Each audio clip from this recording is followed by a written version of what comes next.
चलिए, क्लियर आ रहा है?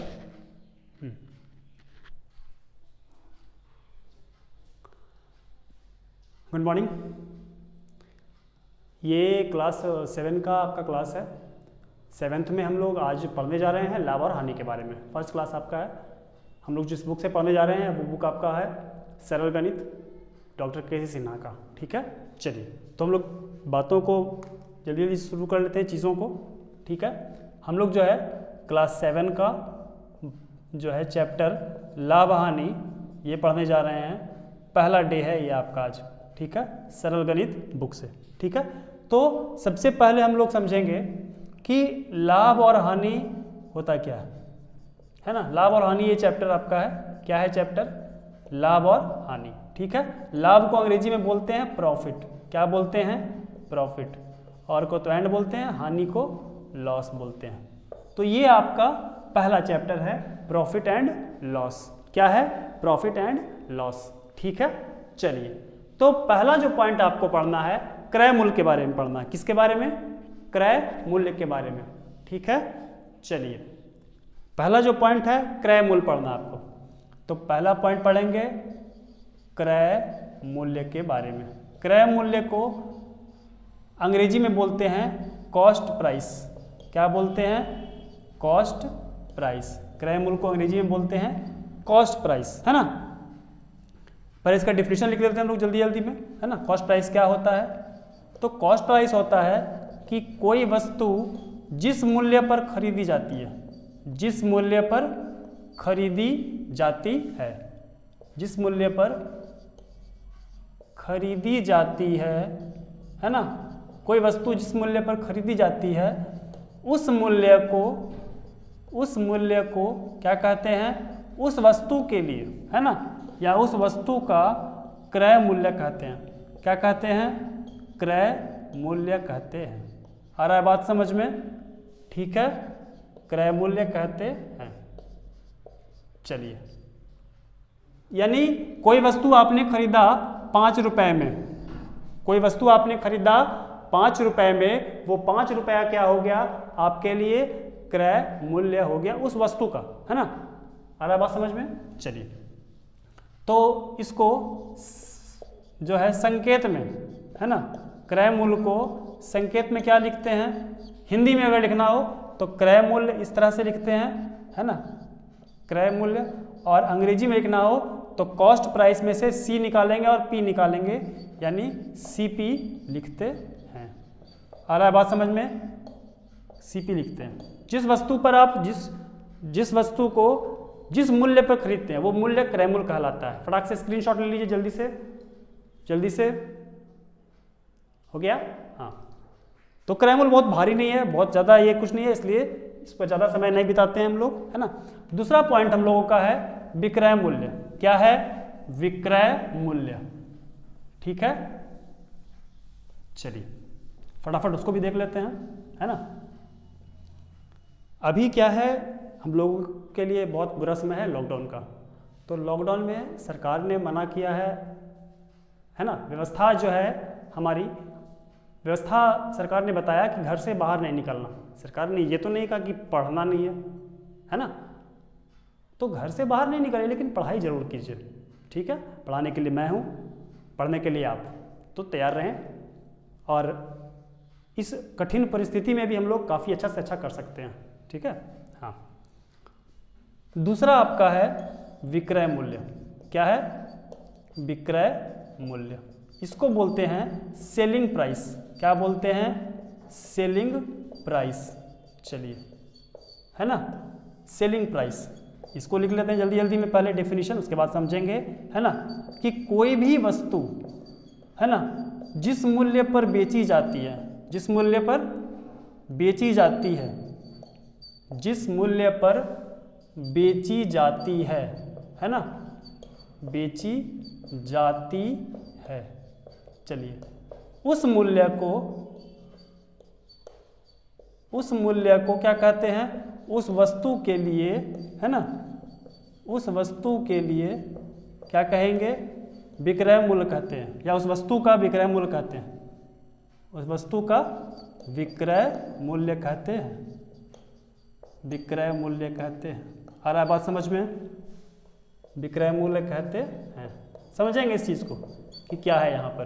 कोई भी वस्तु जिस मूल्य पर बेची जाती है ना, जिस मूल्य पर आप बेचते हैं उस मूल्य को उस वस्तु का विक्रय मूल्य कहते हैं। ठीक है, इसकी संक्षेप में अगर इसको लिखना हो है ना, तो इसे संक्षेप में कैसे लिखते हैं देख लेंगे फटाक से।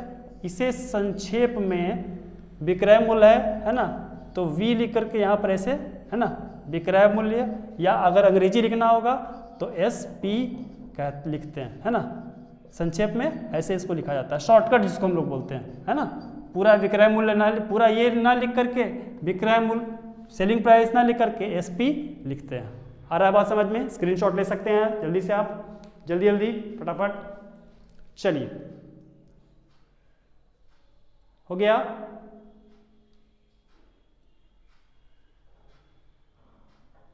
जल्दी से चलिए, अब देख लेते हैं जल्दी से हम लोग। कोई भी वस्तु जो दुकानदार बेचता है ना, तो दुकानदार जो वस्तु बेच रहा है उस वस्तु का जो दाम होगा, जैसे एग्जांपल समझते हैं हम लोग, 500 रुपये में कोई दुकानदार कोई वस्तु को बेच रहा है, तो दुकानदार के लिए क्या हो गया? विक्रय मूल्य हुआ कि नहीं हुआ? दुकानदार के लिए 500 रुपये क्या हो गया? विक्रय मूल्य। लेकिन आप उसको जब खरीद रहे हैं तो आपके लिए क्या हो गया? क्रय मूल्य हो गया। यानी लिख सकते हैं हम लोग जनरली कि किसी भी वस्तु, कोई भी वस्तु जो है दुकान, किसी के लिए विक्रय मूल्य हो सकता है तो किसी के लिए क्रय मूल्य हो सकता है। आ रहा बात समझ में? चलिए, तीसरा जो पॉइंट हम लोग का है, स्क्रीनशॉट तो आप रखें ही रखें, लेकिन साथ में इसको जो है अपने दिमाग में रखें, क्योंकि स्क्रीनशॉट का कोई भरोसा नहीं है, आपकी दिमाग का भरोसा है। ठीक है, चलिए, तीसरा जो पॉइंट है लाभ। क्या है? लाभ। इसको बोलते हैं अंग्रेजी में प्रॉफिट। क्या बोलते हैं? प्रॉफिट। चलिए, तो लाभ क्या होता है कि अगर, पहले इसका डेफिनेशन पहले इसको समझा देता हूं मैं है ना। लाभ होता क्या है कि अगर 10 रुपये में आपने कोई चीज खरीदा है ना, उसको आपने 15 में बेचा है ना, तो CP हो गया इसका 10 रुपया, SP हो गया 15 रुपया। आपको लाभ कितना हो रहा है? तो 5 रुपये का लाभ हो रहा है ना। 10 में खरीदा, 15 में बेचा, तो लाभ कितना का हो रहा है? 5 का हो रहा है ना। तो 5 रुपये लाभ हो रहा है। इसका मतलब क्या है कि कहीं ना कहीं विक्रय मूल्य क्या होगा? हमेशा क्रय मूल्य से अधिक होगा, है ना। तो लाभ का डेफिनेशन क्या लिख सकते हैं? जल्दी जल्दी लिख लेंगे हम लोग। यदि किसी वस्तु का विक्रय मूल्य, यदि किसी वस्तु का विक्रय मूल्य क्या होगा? उसके क्रय मूल्य से अधिक हो, उसके क्रय मूल्य से क्या हो? अधिक हो, है ना। विक्रय मूल्य क्रय मूल्य से क्या हो? अधिक हो, है ना। तो ठीक है, अगर विक्रय मूल्य जो है क्रय मूल्य से अधिक होगा, ठीक है, तो लाभ किसको होगा? बेचने वाला को लाभ होगा, है ना।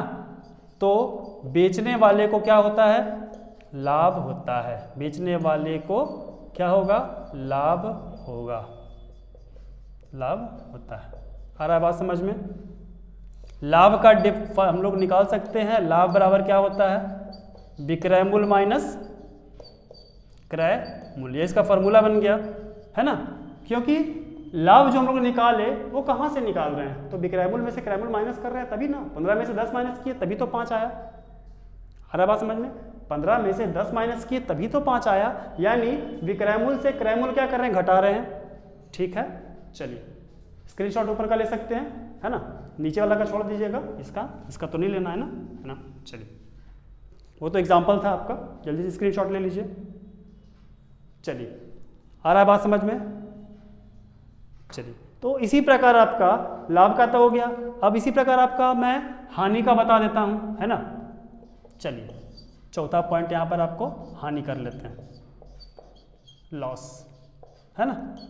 चलिए, डेफिनेशन पहले इसका लिख लेते हैं थोड़ा सा। यदि किसी वस्तु का विक्रय मूल्य जो है है ना। इसमें क्या होगा, क्रय मूल्य अधिक होगा, है ना। यदि किसी वस्तु का क्रय मूल्य, है ना, उसके विक्रय मूल्य से अधिक हो, उसके विक्रय मूल्य से क्या हो, अधिक हो,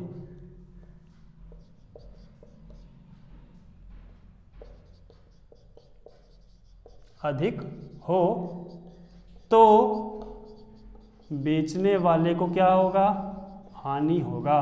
बेचने वाले को क्या होगा, हानि होता है। आ रहा है बात समझ में। चलिए, क्या लिखा हमने कि यदि किसी वस्तु का क्रय मूल्य, है ना, अगर 10 रुपया क्रय मूल्य है, 10 रुपये में खरीदता है ना, और विक्रय मूल्य से क्या होगा, अधिक होगा। विक्रय मूल्य 15 में बेचा, है ना, 15 में बेच रहा है ना। क्रय मूल्य जो है विक्रय मूल्य से क्या होगा, अधिक होगा। नहीं, क्रय मूल्य जो है कम में खरीद करके ज़्यादा में नहीं बेचना, है ना, ज़्यादा में खरीद रहा है ना।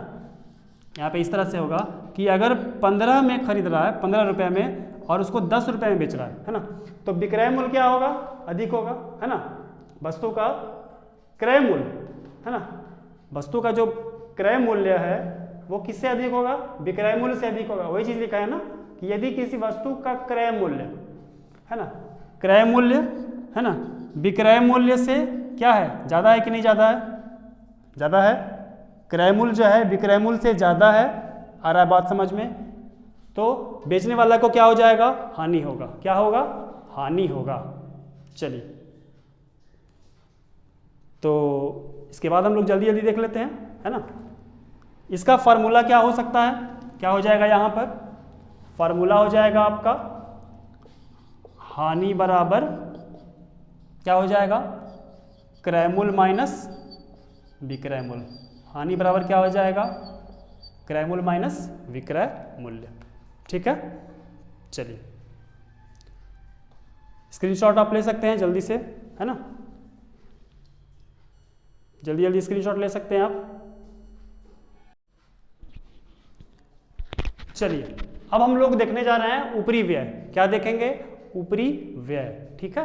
तो ऊपरी व्यय होता क्या है, ऊपरी व्यय का मतलब हो गया कि जैसे, पहले समझ लेंगे, उसके बाद मैं यहाँ पे डेफिनेशन लिख दिया हूँ, है ना।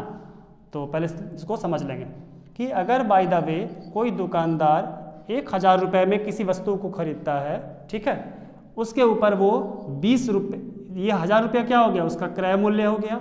ठीक है। 20 रुपया अगर वो मजदूरों के लिए देता है, मजदूरी पर खर्च, है ना, मजदूर पर, है ना। 20 रुपया अगर वो बिजली बिल पर खर्च करता है ना, बिजली बिल पर खर्च करता है, ठीक है, और भी एक्स्ट्रा खर्च हो सकता है ना, ठेला पर खर्च हो सकता है ना। तो ये जितना भी खर्च है वो आपका ऊपरी व्यय कहलाता है। ऊपरी व्यय मतलब एक्स्ट्रा खर्च। ठीक है, यही आपका ऊपरी व्यय कहलाता है। ठीक है।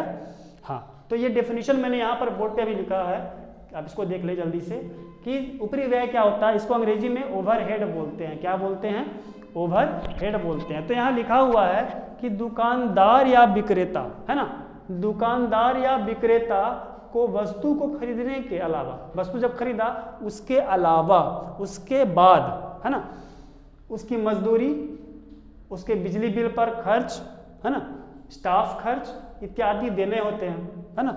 जो वहाँ से लाया मजदूरी पे दे रहा है, बिजली बिल पे दे रहा है। ठीक है। तो ये सारा जो अतिरिक्त खर्च है वो क्या कहलाता है, आपका ऊपरी व्यय कहलाता है। आ रहा बात समझ में। चलिए, इसके बाद एक पॉइंट और आपका है, नोट कर सकते हैं, नोट में लिख लीजिए जल्दी से हम लोग, है ना, कि नोट में क्या लिख लेंगे कि कभी भी कोई भी आपको जब भी लाभ होगा, है ना, लाभ और हानि जब होगा, है ना, लाभ आपको कितने रुपए का होता है ना, या आपको हानि कितने रुपए का होता है। ठीक है, ये अलग पॉइंट है यहाँ पर। ठीक है, कि लाभ आपको कितने रुपए का हो रहा है, हानि कितने रुपए का हो रहा है, तो दोनों अलग अलग पॉइंट्स हैं, है ना। इसको क्या करना, इसका जब भी परिकलन करेंगे, जब भी गणना करेंगे, हमेशा क्रय मूल्य से करेंगे, यानी जिस वस्तु पर, जिस मूल्य पर वो वस्तु खरीदी जाती है। ठीक है, नोट में लिख लीजिए, लाभ और हानि का परिकलन, लाभ और हानि का परिकलन, है ना, लाभ और हानि का परिकलन क्या होगा, हमेशा क्रय मूल्य पर होता है। हमेशा किस पर होगा? क्रय मूल्य पर होता है। हमेशा क्रय मूल्य पर होता है। चलिए, तो आप लोग क्या कर लीजिए, इसका स्क्रीनशॉट ले लीजिए, जल्दी से कॉपी में नोट कर लीजिए फटाफट। चलिए, हो गया। तो आप लोग इसके बाद की जो भी वीडियोस आएंगी, है ना, तो वीडियोस के लिए आप क्या करें, चैनल को सब्सक्राइब कर लें और बेल आइकॉन दबा दें, ताकि वो घंटी वाला आइकॉन, ताकि आपको इसके बाद की जो भी वीडियोस है आपके मोबाइल पर आराम से आपके पास पहुंच जाए। जैसे ही मैं अपलोड करूं आपके मोबाइल पर पहुंच जाए, आपको ज़्यादा ढूंढने की आवश्यकता ना पड़े, है ना। चलिए, अब इसके बाद थोड़ा सा मैं आपको कुछ फार्मूला बता देता हूँ, थोड़ा सा फार्मूला जो इस चैप्टर के लिए काफ़ी उपयोगी होगा। ठीक है, चलिए, लाभ और हानि के लिए थोड़ा इंपॉर्टेंट है ना। तो लिख लेते हैं यहाँ पर फार्मूला, है ना, सूत्र बोलते हैं इसको। चलिए, तो पहला जो फार्मूला हो गया आपका, है ना, लाभ बराबर क्या होगा? विक्रय मूल्य माइनस क्रय मूल्य। मैंने बताया था अभी, विक्रय मूल्य माइनस क्रय मूल्य। ठीक है ना। हानि बराबर क्या होगा? बोलिए, क्रय मूल्य माइनस विक्रय मूल्य। उल्टा हो जाएगा ना, क्रय मूल्य माइनस विक्रय मूल्य।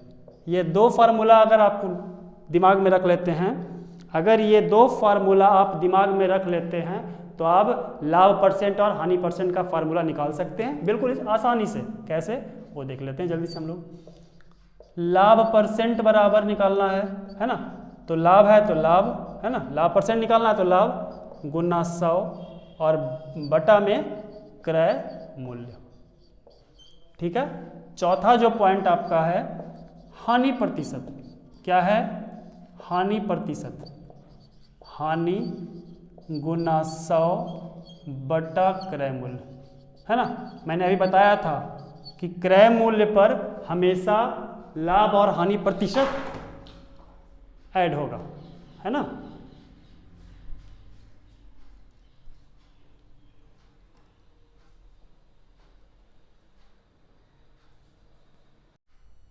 चलिए, तो थोड़ा सा इशू आ गया था, है ना। चलिए, पांचवा पॉइंट आपका है ना, हानि परसेंट हो गया, लाभ परसेंट हो गया। अब इसके बाद दो फार्मूला और है। यदि लाभ हो तो, है ना, यदि लाभ हो तो, है ना, और इसके बाद उधर मैं लिख दूंगा, आपको समझ में बेहतर आएगा। ठीक है। अगर लाभ होता है ना, तो विक्रय मूल्य कैसे निकालते हैं?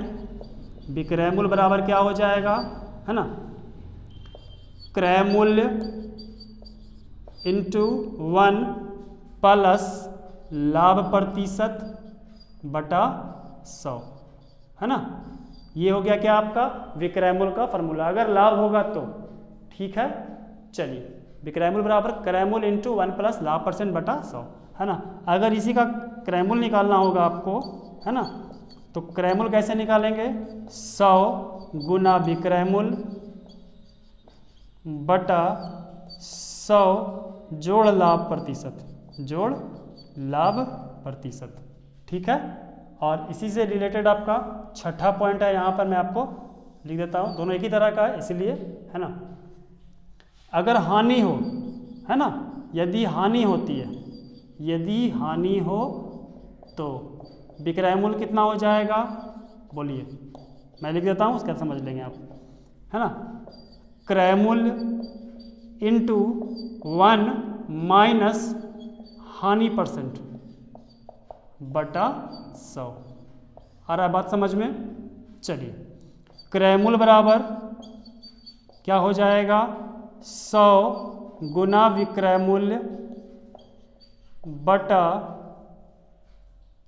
100 गुना विक्रय मूल्य बटा 100 माइनस हानि प्रतिशत।